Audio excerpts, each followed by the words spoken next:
성경 말씀 봉독해 드리겠습니다. 요한일서 5장 1장 5절부터 10절까지입니다. 우리가 그에게서 듣고 너에게 전하는 소식은 이것이니 곧 하나님은 빛이시라. 그에게는 어둠이 조금도 없으시다는 것이니라.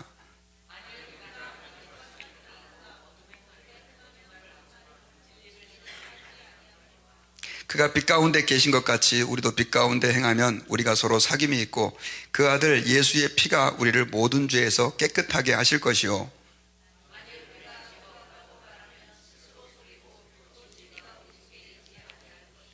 만일 우리가 우리 죄를 자백하면 그는 미쁘시고 의로우사 우리 죄를 사하시며 우리를 모든 불의에서 깨끗하게 하실 것이요 만일 우리가 범죄하지 아니하였다 하면 하나님을 거짓말하는 이로 만드는 것이니 또한 그의 말씀이 우리 속에 있지 아니하니라. 아멘. 네, 오늘은 한번 따라해 봅시다. 죄사함을 받는 비결. 네, 우리 신년 우리 지난주에 하나됨에 대해서 제가 좀 설교를 했는데요. 오늘은 죄사함에 대해서 하나님 말씀을 증거하고자 합니다. 새해를 시작할 때 우리에게 가장 필요한 마음이 무엇냐? 바로 예수 그리스도께서 우리의 죄를 사해 주셨고 그분이 우리의 구원자가 된다라고 하는 이 가장 기본적인 인식인데요. 우리가 다시 한번 예수 그리스도의 구원의 의미와 또 하나님께서 우리의 죄를 용서해 준다는 것이 어떤 의미인지를 다시 한번 좀 발견하고 또 그 은혜에 감격하면서 한 해를 시작했으면 좋겠습니다.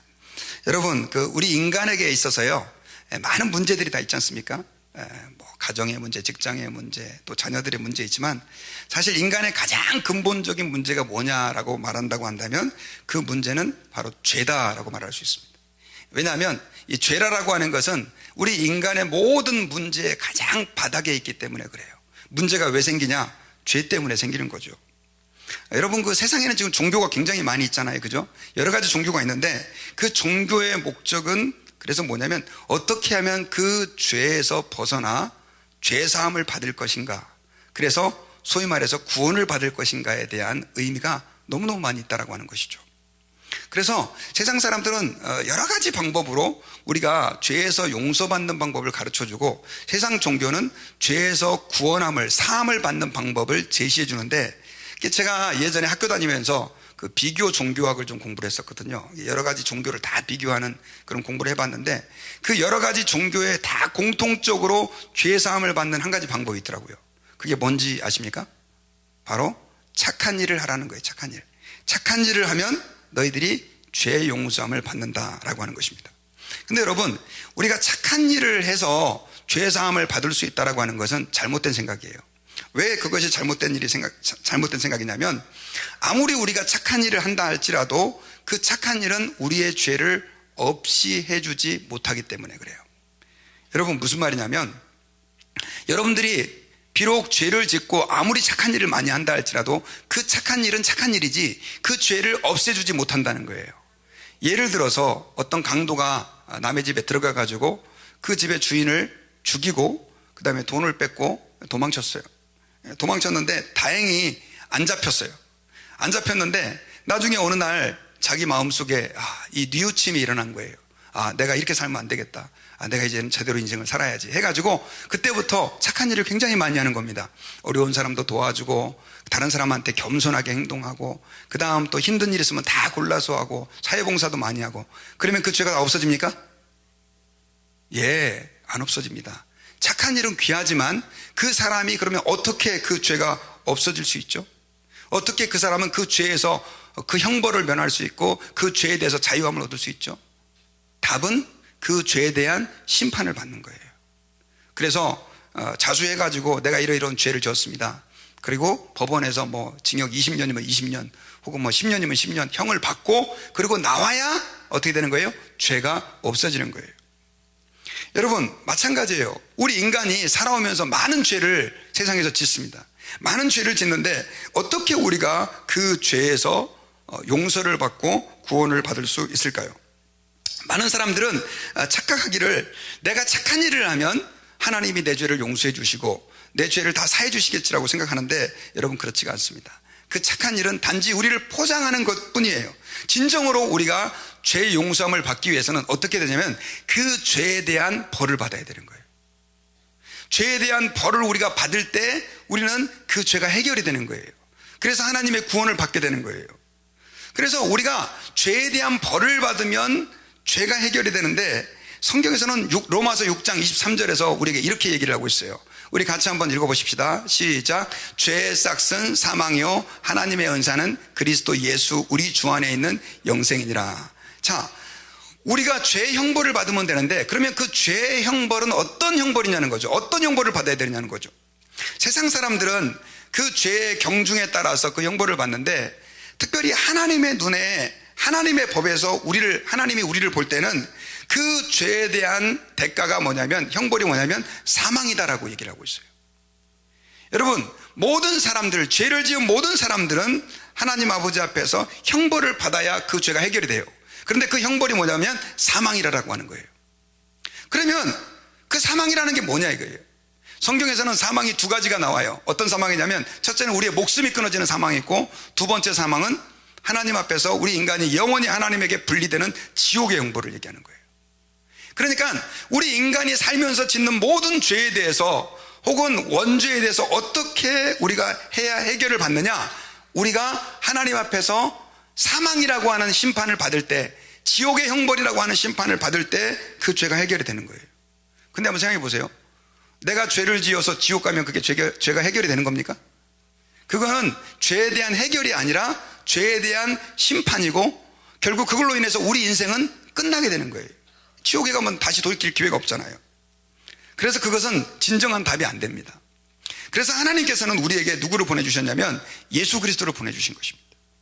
여러분, 예수님을 하나님께서 우리에게 보내주신 이유는 우리가 받아야 될 그 지옥과 하나님의 저주와 심판을 하나님이 누구에게 받게 하신 거예요?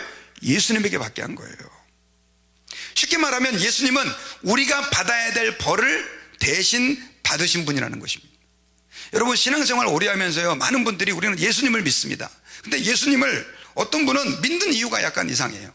그분을 믿으면 자녀를 잘 되게 해준다더라, 그분을 잘 믿으면 주님이 건강하게 해준다더라, 집안에 우환이 없게 해준다더라, 이렇게 믿는 분들이 굉장히 많아요. 물론 그런 은혜도 있습니다.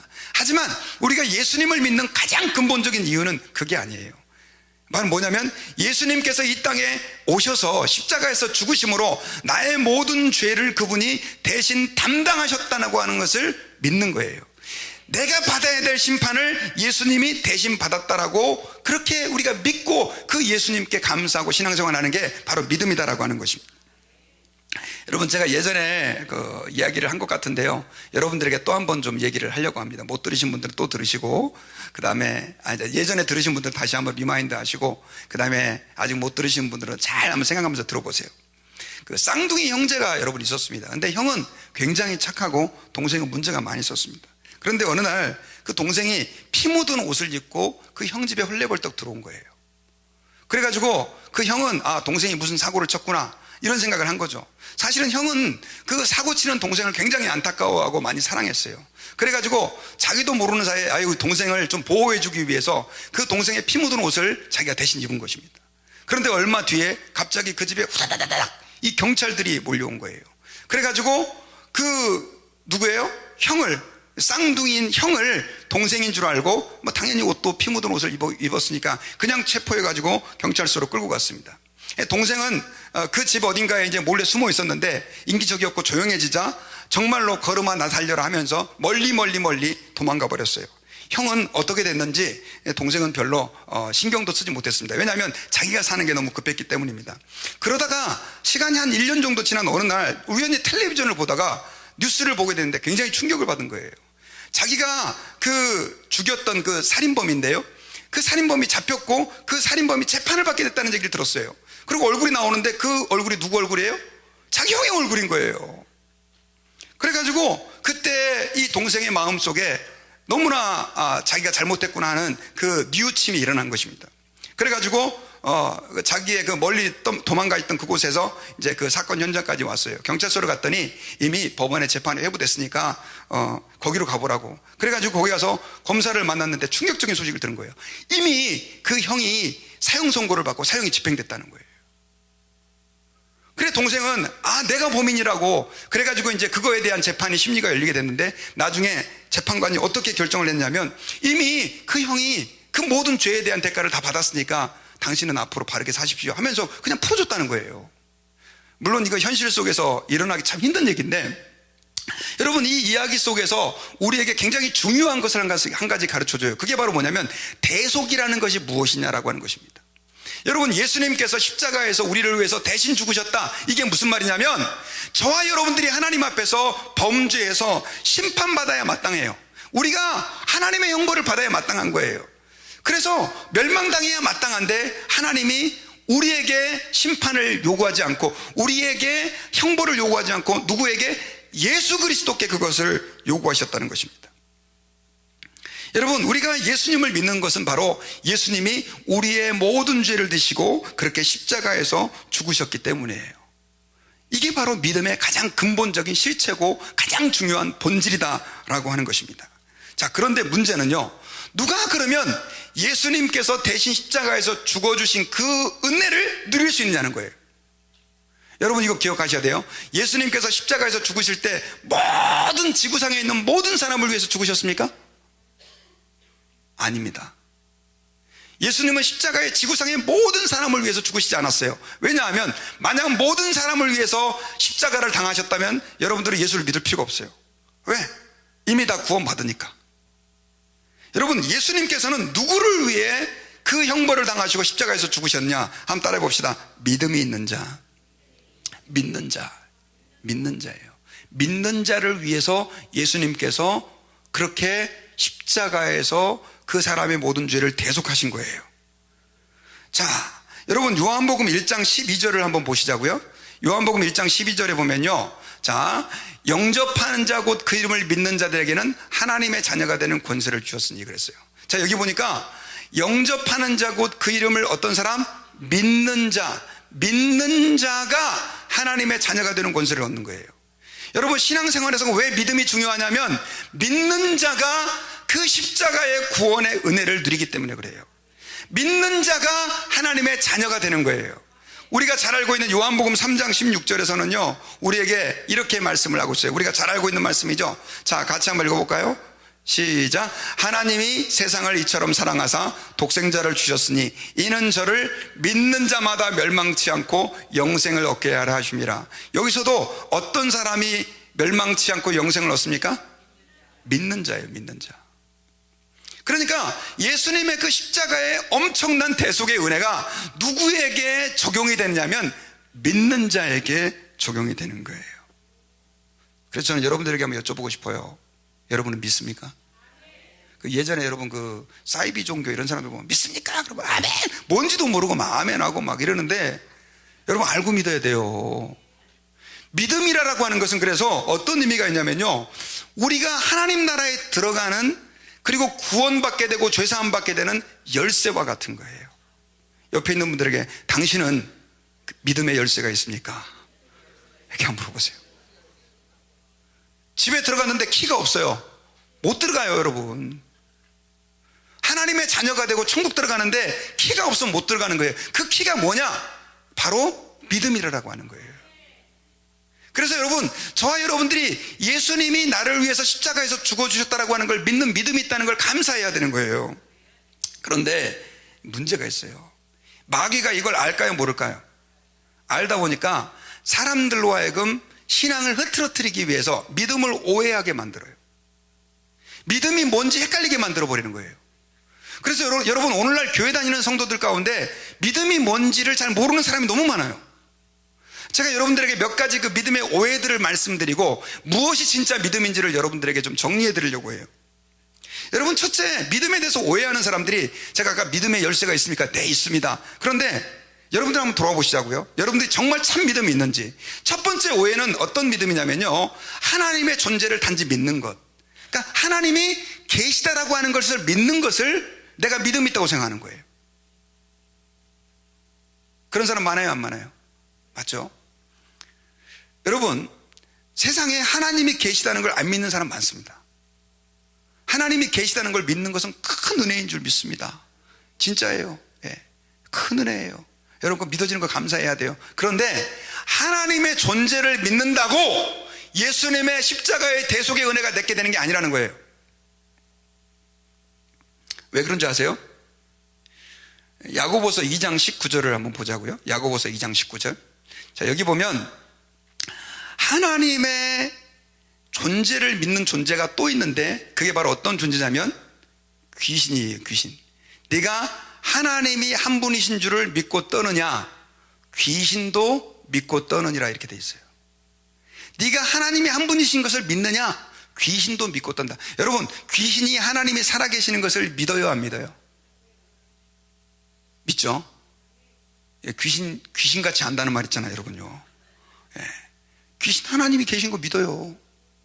하나님이 살아계시는 걸, 시퍼렇게 살아계시는 거 믿어요. 어떤 사람은 하나님 계시는 거야, 안 계시는 거야 해가지고 어느 날 갑자기 하나님이 살아계시는 게 믿어졌어요. 내가 진짜 큰 믿음이 생겼다, 감사해야 돼요. 그런데 여러분, 이미 귀신은 다 믿고 있었어요. 그 믿음이 진정으로 우리를 구원하는 믿음은 아니라는 거예요. 왜냐하면 그건 귀신도 믿기 때문에. 그래서 여러분, 하나님께서 살아계시는 걸 믿는 것은 굉장히 중요한 믿음이지만 내가 하나님이 살아계시는 게 믿어진다 그래서 내가 온전한 믿음을 갖고 있다고 생각하시면 안 돼요. 두 번째 사람들이 하는 오해는 어떤 오해냐면요, 단지 구원의 원리를 아는 것을 믿음으로 생각하는 거예요. 이런 사람 교회에 진짜 많아요. 자, 여러분, 우리가 어떻게 하면 구원을 받을 수 있습니까? 예, 죄를 회개하고 우리를 위해서 십자가에서 죽어주신 예수 그리스도를 믿으면 그분을 영접하면 구원받는다. 이거 아는 사람들 굉장히 많거든요. 근데 이걸 그냥 알면 구원을 받았다라고 생각하는, 그리고 그렇게 가르치는 사람들이 있어요. 요즘에 그런 사람들이 더 많아졌어요. 대표적인 예가 뭐냐면 바로 이 구원파 사람들이에요. 구원파 사람들. 여러분, 그 지난번에 세월호 사건 때문에 구원파가 유명해졌지 않습니까? 구원파가 어떤 분들은 그래요. 그게 맨날 가면 구원 가르치고 예수 얘기하는데 그게 뭔 문제냐고 이렇게 얘기하시는 분들이 계세요. 근데 여러분, 기억하셔야 돼요. 구원파에서는 당신이 예수님이 이 땅에 왜 오셨는지, 그리고 왜 십자가에서 죽어 주셨는지 그걸 깨달아 아는 그 순간 당신은 구원받는데, NO. 왜냐하면 어떤 분들은 교회에 열심히 다니면 구원받는다고 생각을 하고 열심히 하는 분들이 계세요. 잘못된 거예요. 그러나 구원파에서 말하는 단지 당신이 예수님이 왜 오셨고 왜 십자가에서 죽으셨고 그분의 죽음의 의미가 어떤 것인지를 아는 것만으로 구원받는다고 성경에서는 말하고 있지 않아요. 여러분, 요한일서 1장 6절, 우리가 오늘 본문 가운데에서 우리가 같이 함께 봉독했던 말씀인데요, 우리 이 말씀에 보면 만일 우리가 하나님과 사귐이 있다 하고 어둠에 행하면 거짓말을 하고 진리를 행하지 아니함이거니와, 이렇게 돼 있어요. 이 말씀에 보면 우리가 하나님과 사귐이 있다고 하고 어둠에 행한다면 거짓말을 하고 진리를 행하지 아니함이거든요. 여기서 뭘 얘기하고 있냐면 우리의 믿음이 단지 우리의 지식적인 깨달음만 가지고는 안 된다는 걸 얘기하고 있는 거예요.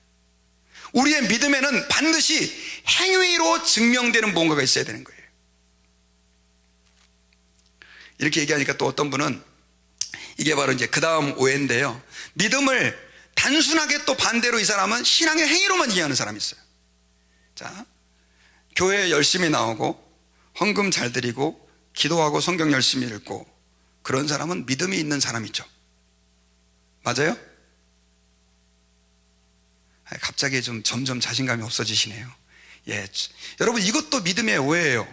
이런 사람들은 어떻게 생각하냐면요, 내가 교회에 잘 안 빠지고 성경 매일매일 열심히 읽고 큐티하고 기도하면 내가 믿음이 있는 사람이니까 하나님이 나를 구원해 줄 거라고 생각하는 거죠. 맞아요, 틀려요? 여러분, 제가 지금 아까 1번, 2번, 3번 이 믿음의 오해를 세 가지를 좀 나열했는데, 첫째, 존재를 믿는 것, 원리를 아는 것, 단순하게 열심만 가지고 있는 것, 이 세 가지가 쪼개질 때요, 절대로 이것은 온전한 믿음이 아니에요. 우리는 이 세 가지가 다 믹서가 돼야 돼요. 믹서가. 그래서 그 세 가지가 온전히 하나가 될 때 그것을 우리는 뭐라고 부를 수 있냐면 참 믿음이다 라고 하는 것을 기억해야 돼요. 여러분, 우리가 단지 열심히 한다 그래서 믿음이 생기는 게 아니에요. 갈라디아서 2장 16절에서는요 이렇게 우리에게 말씀을 했어요. 자, 좀 절수가 긴데요, 우리 같이 한번 읽어봅시다. 시작. 사람이 의롭게 되는 것은 율법의 행위로 말미암이 아니요 오직 예수 그리스도를 믿음으로 말미암는 줄 알므로 우리도 그리스도 예수를 믿나니 이는 율법의 행위로서가 아니고 그리스도를 믿음으로써 의롭다함을 얻으려 함이라. 율법의 행위로서는 의롭다함을 얻을 육체가 없느니라. 이렇게 기록됐어요. 율법의 행위, 우리가 행동하는 어떤 것으로 내 행동의 근거에서 이게 믿음이니까 하나님이 내게 구원을 주시겠지 라고 생각하는 것도 오해라는 거예요. 자, 그러면 제가 믿음의 오해 3가지를 말씀드렸는데 혹시 여러분들에게 해당하는 것은 없나요? 자, 그렇다고 한다면 이 3가지가 다 믿음의 참된 믿음이 아니라고 한다면 진짜 참 믿음이라는 어떤 것일까요? 여러분, 우리 요한일서 1장 7절 보면요, 우리에게 참 믿음이 어떤 것인지를 말씀해 주고 있어요. 자, 같이 읽어봅시다. 시작. 그가 빛 가운데 계신 것 같이 우리도 빛 가운데 행하면 우리가 서로 사귐이 있고 그 아들 예수의 피가 우리를 모든 죄에서 깨끗하게 하실 것이요. 자, 예수님이 우리의 죄를 깨끗하게 해주는 것, 죄사함을 허락해 주는 것이 굉장히 중요한 의미인데요, 성경에서는 여러분 이 죄사함의 의미를 너무나 다양하게 얘기를 해요. 그런데 요한일서 1장 7절을 주목해야 되는 이유는 뭐냐면, 우리가 죄사함 받고 구원받기 위해서 이 1장 7절에서는 우리에게 이렇게 말씀하고 있어요. 그가 빛 가운데, 여기서의 그는 하나님이에요. 하나님이 빛 가운데 계신 것처럼 우리도 어디에 있으면, 빛 가운데에 있으면, 행하면 우리가 하나님과 서로 사귐이 있고 그 아들 예수님의 피가 우리를 모든 죄에서 깨끗하게 하실 것이요. 자, 그러면 이 구절에서 말하는 죄를 깨끗하게, 죄사함을 받는 비결은 뭡니까? 하나님이 빛 가운데 계신 것처럼 우리도 빛 가운데 행하는 거예요. 자, 여러분 주목하세요. 참된 죄사함의 비결은 뭐냐? 우리가 빛 가운데 있는 거예요. 빛 가운데. 더 어렵죠? 예, 더 어려워요. 그러면 여러분, 빛 가운데 있다라고 하는 것은 어떤 의미일까요? 아까는 율법의 행위도 아니라고 그랬고 단지 아는 것도 아니라고 그랬는데 빛 가운데 있다는 게 그럼 도대체 뭘 말하는 거예요? 그래서 제가 여러분 죄사함의 비결이라고 얘기했던 이유가 바로 그런 이유예요. 이건 참 고민을 해야 되는 말씀이에요. 단지 아는 것도 아니고 그냥 행동하는 것도 아니면 이거 빛 가운데 행한다는 게 지금 보니까 이거 뭐 착하게 살라는 얘기 같은데 그렇게 보이지 않아요, 여러분요? 이게 무슨 의미일까요? 답은 한번 따라해 봅시다. 오직 예수님만 구원자로 붙드는 것이다. 빛 가운데서 행한다는 의미는 오직 예수님만이 나의 구원자임을 믿고 그분의 대속의 은혜를 우리가 붙잡고 그분 안에서 사는 거예요. 이게 바로 참된 믿음이에요. 다시 한번 강조합니다. 우리가 빛 가운데 거한다는 건 어떤 것이냐? 오직 예수님만 우리의 구원자로 믿고 예수님 안에만 참된 구원이 있다고 믿고 그분의 뜻 안에서 살아가는 게 바로 죄사함의 비결이에요. 여러분, 어떤 사람이 비행기, 이번에도 우크라이나 비행기가 이란에 의해 격추됐잖아요. 슬픈 일인데 비행기가 이렇게 추락을 했어요. 그래가지고 뭐 거의 다 죽는데 간신히 이 사람은 살아남았어요. 그래서 바다에 표류를 하게 됐는데 비행기에 보면 의자 밑에 구명조끼 있잖아요. 이렇게 부는 거. 그거를 입을 시간도 없어가지고 그냥 이렇게 붙들고 이렇게 매달고 이렇게 둥둥 떠다니고 있었어요. 그 사람에게 있어서의 구원자는 지금 구명조끼입니다. 그런데 옆에 보니까 이 판자떼기가 하나 돌아다니는 거예요. 판자떼기가. 야, 이 구명조끼보다는 저 판자가 나를 훨씬 더 살려줄 것이다 생각을 하고 구명조끼를 버리고 그걸 붙잡고 있는 걸 버리고 판자를 딱 붙잡았어요. 뽀로로롱 가라앉았어요. 죽었어요. 여러분, 제가 여러분들에게 이 상황을 여러분들에게 말씀드리고 싶어요. 여러분들을 또 우리를 죄에서 구원해 줄 분이 예수님 한 분밖에 없다는 사실을 여러분 믿으십니까? 에이, 다른 종교에도 뭐 다 종교가 거기서 거기죠. 여러분, 이거 기억하셔야 돼요. 천하 인간에게 구원을 얻을 만한 다른 이름을 하나님은 주신 적이 없어요. 오직 누구냐? 예수 그리스도예요. 오직 예수님만이 구원 얻을 유일한 이름이고, 그 말은 오직 예수님의 그 십자가의 대속만이 나를 죄에서 구원해 줄 유일한 하나님의 방법이에요. 이 말은 이런 의미가 있어요. 저와 여러분들이 사람 되게 하고 인간 되게 하고 가치 있게 하고 존재 있는 존재가 되게 하는 의미가 무엇이냐? 바로 예수 그리스도의 십자가의 보혈 외에는 없다는 거죠. 2020년도에 여러분 그 예수 그리스도의 십자가의 보혈을 붙잡아야 돼요. 아니, 목사님, 안 믿는 사람이 어디 있다고 뭐 그런 얘기 또 하십니까? 여러분, 우리 크리스찬들에게 있어서의 가장 큰 저주는 뭐냐면 예수님의 십자가의 대속의 은혜에 대한 감격이 없어지는 거예요. 뭐 예수님이 나를 위해서 십자가에서 죽으셨대, 지식으로만 아는 거예요. 정말로 예수님이 나의 유일한 구원자이고 그분만이 나의 죄사함의 유일한 하나님의 구원의 방법이라는 걸 아는 사람들은요, 그 삶이 달라질 수밖에 없다는 사실을 기억해야 돼요. 여러분, 예수님은 단지 여러분들을 축복하기 위해서 오신 분이 아니세요. 여러분들 예수님께 기도 열심히 하고요, 저 주님의 말씀대로 열심히 살면 주님이 기뻐하고 축복 줘요. 하지만 그거는 본질이 아니에요. 내가 모든 것을 잃는다 할지라도 예수 그리스도의 그 십자가를 붙잡고 있고 그분이 나의 구세주임을 믿고 주님과 동행하고 있다면 그 사람은 이 세상에서 가장 행복한 사람이에요. 그래요, 안 그래요? 다른 게 문제가 안 된다니까요. 여러분, 오늘날 가정에 왜 문제가 되는 줄 아세요? 왜 가정이 이렇게 시끄러워요? 예수 그리스도의 십자가의 대속의 은혜에 대한 감격이 가정 안에 없어져서 그래요. 교회가 왜 교회다 없지 못한 줄 아세요? 십자가는 걸어놨는데 십자가의 능력이 안 나타나는 거예요. 이렇게 교인들이 맨날 싸워. 이래서 마음에 안 들고 저래서 기만, 박 집사는 왜 이렇게 박해? 김 집사는 왜 이렇게 김세게 만들어? 막 이러고, 이 집사는 왜 맨날 이간질하냐? 이러고, 도대체 이 세상에 온전한 교회는 없어. 교회 안 다니고 말지. 이게 왜 그러냐? 교회 안에 예수 그리스도의 십자가의 보혈이 흐르지 않아요.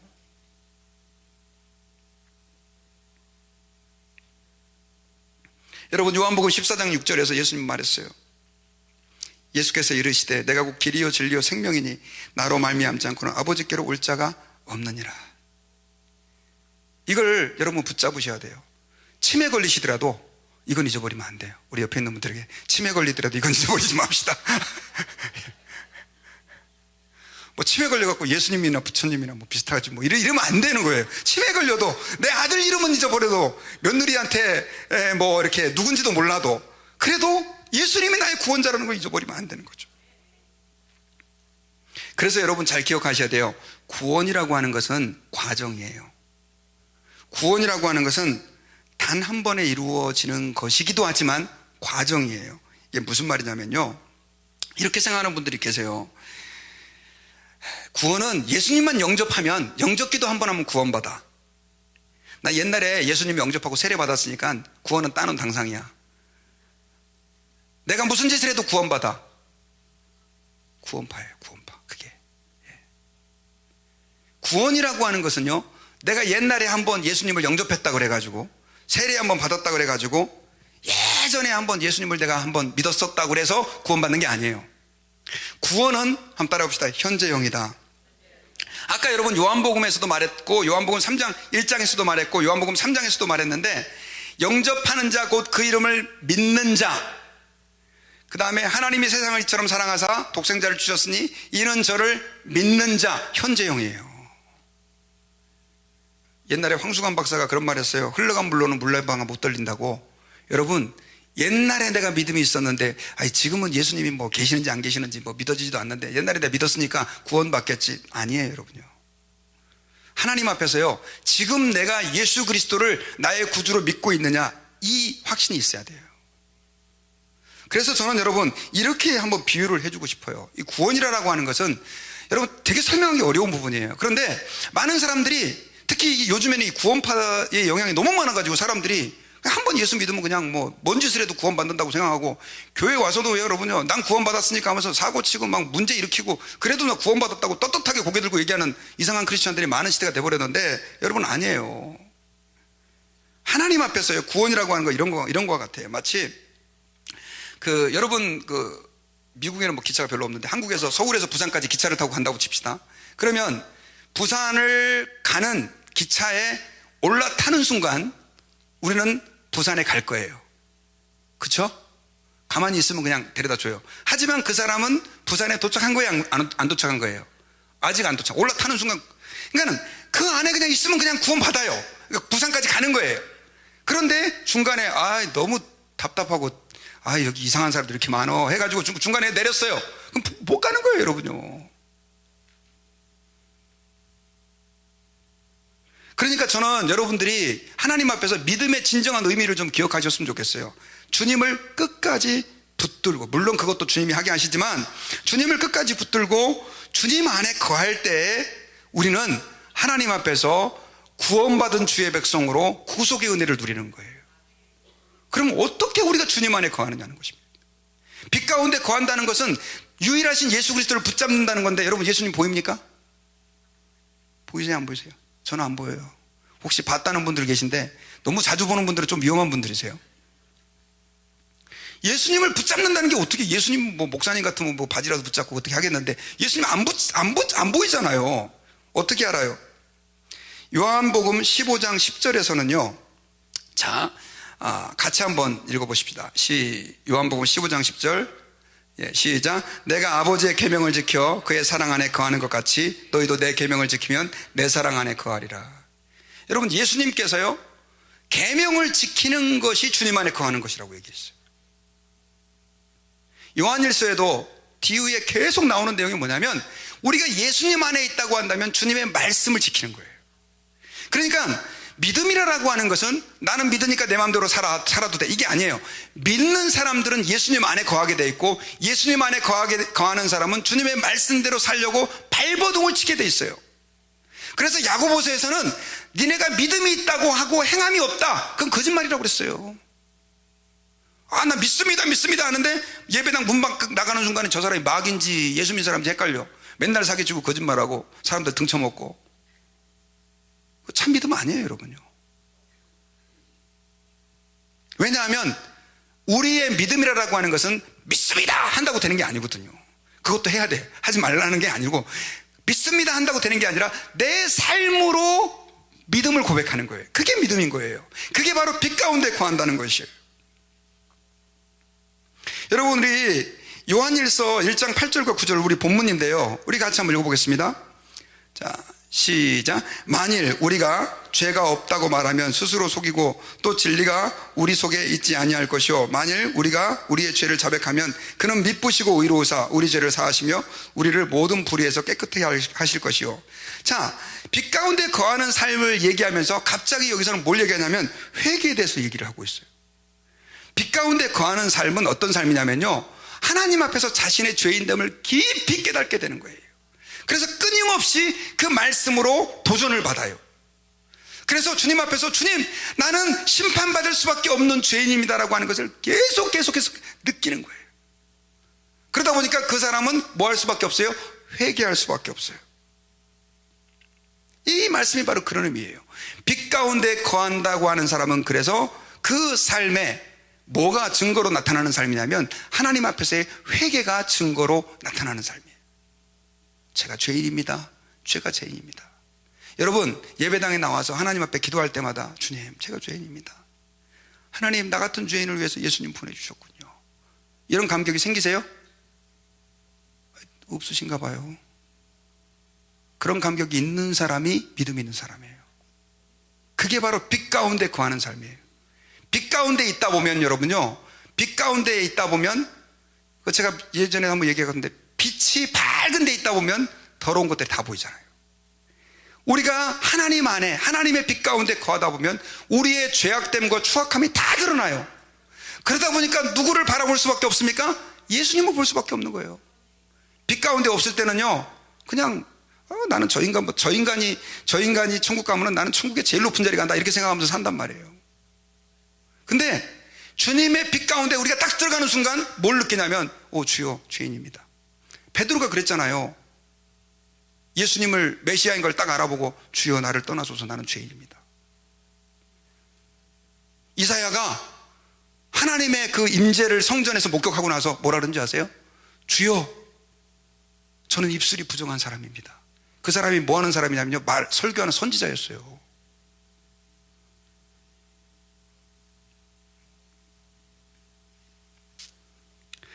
여러분, 그래서 오늘 이제 말씀의 결론전전을 맺으려고 합니다.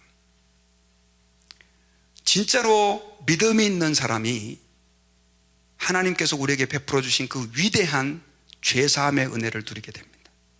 그런데 너무나 많은 사람들이 믿음을 단순하게 하나님이 계시는 것을 믿음으로 생각하고, 또 어떤 사람은 구원의 원리를 내가 배워서 아는 것을 구원으로 생각하고, 또 어떤 사람은 그냥 교회 열심히 하는 것을 구원의 조건으로 생각하는 사람도 있어요. 다 아니에요. 참으로 우리가 하나님 앞에서 죄사함을 받는 비결, 구원받아 주의 백성으로서의 삶을 누릴 수 있는 비결은 뭐냐면 바로 주님의 빛 안에 거하는 것입니다. 예수 그리스도만이 나의 유일한 구원자로 바라보고 끊임없이 그분의 말씀 안에서 주님을 추구하고 주님을 구하는 거예요. 그런 사람에게 나타나는 몇 가지 증거가 있는데, 그 첫 번째 증거는 바로 뭐냐면 내가 죄인이라고 늘 고백할 수밖에 없는 거예요. 여러분, 크리스찬 중에서 나같이만 좀 해봐, 그런 사람을 속으로 이렇게 생각하세요. 저 사람 아직 멀었다, 이렇게 생각하세요. 제가 죄인입니다. 제가 너무 죄인인데, 나는 예수님의 은혜가 아니면 아무것도 아니에요, 이렇게 말할 수 있는 사람이 진짜 크리스찬이에요. 그걸 깨달으면 그 고백을 나올 수밖에 없어요. 모르겠어요. 저는 제 자신을 바라볼 때마다, 특히 주님이 임재하실 때마다 느끼는 게 너무너무 부끄러워가지고요, 하나님 앞에 이거 어떻게 내가 목사의 사역을 감당해야 되나, 그런 생각이 들 때도 너무 많아요, 진짜. 그러니까 저는 죄송한데요, 주님의 십자가를 바라볼 수밖에 없어요. 그리고 아침에 눈 뜨자마자 이렇게 고백을 해요. 하나님, 오늘도 하루를 내가 주님을 좀 기쁘시게 해드리고 싶습니다. 저도 주님을 늘 기쁘게 하고 사는 건 아니에요. 저도 실수도 하고 죄도 짓고 그래요. 그런데 주님의 그런 마음을 제 가운데 주신 것 같아요. 그래서 저는 제가 의로워서 가는 게 아니라, 저를 위해서 대신 십자가에서 죽으신 예수 그리스도의 그 십자가를 저는 안 붙잡을 수가 없어요. 저를 죽인다고 그래도 저는 십자가를 붙들 수밖에 없어요. 저는 그 고백이 저와 여러분들의 고백이 되기를 주님의 이름으로 축원합니다. 그래서 이 시간에 여러분, 우리 같이 하나님 앞에서 우리 기도할 때요, 하나님, 저의 마음의 눈을 열어주셔서 우리 마음 가운데 역사하셔서 우리가 참 믿음 가운데 있음을 알게 하시고, 행여나 우리가 그릇된 믿음, 잘못된 편견의 믿음을 가지고 있었다면 우리의 죄를 위해서 십자가에서 죽으신 예수 그리스도의 그 대속의 은혜를 다시 한번 깨달을 수 있는 은혜를 우리 가운데 부어달라고, 그렇게 기도하는 저와 여러분들이 되었으면 좋겠습니다. 기도하겠습니다.